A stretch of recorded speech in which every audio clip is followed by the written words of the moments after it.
Encore Revival, America, December 14, 2020. And so the crud hits the fan. Elections only work with a consensus of trust. A distrusted election result can't work. The masses won't allow it, even if the inaugural ceremonies continue.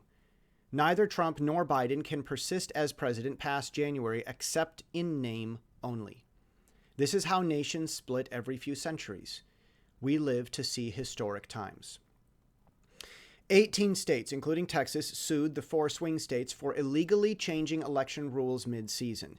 If we count the undisputed votes and Republican legislatures of those 4 states which heard the evidence, that would be 22 states for Trump. 22 Democratic states filed to object. If results favor Republicans, the nation is split right down the middle. Each side is convinced it is in the right. Democrats because they saw it on the news. Republicans because they saw it at government hearings which were specifically not on the news. That's all the reason either side has ever needed to believe anything they believe. Neither side even tried to persuade the other in a way that could be heard. The news Democrat side simply asserted a result, marginalizing questions as atypical, ignoring the fact that 18 states can't be atypical by definition and cannot become atypical by mere assertion. Conservatives and Republican voters argued evidence and rules after sowing distrust of rules through a century of refusing justice to Democratic voter needs. Neither side was ever going to concede. The Supreme Court stayed out of it, arguing lack of standing.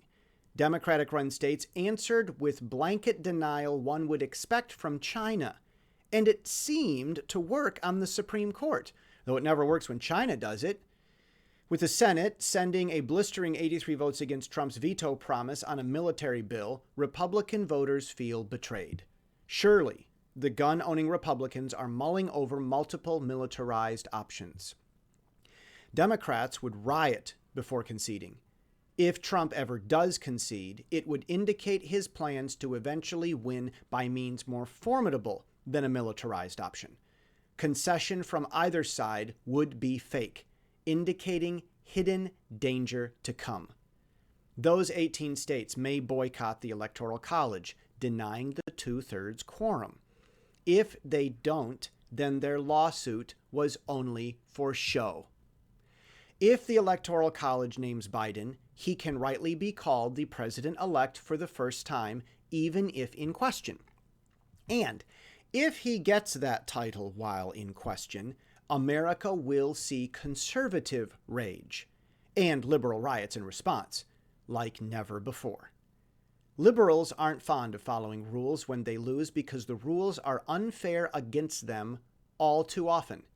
Lawless liberals are somewhat common. Lawless conservatives are a bigger league altogether. God forbid that liberals break enough rules to convince conservatives to stop following their own rules.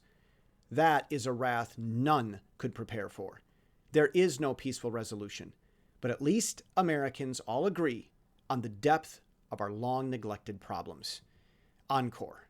Revival has returned to America.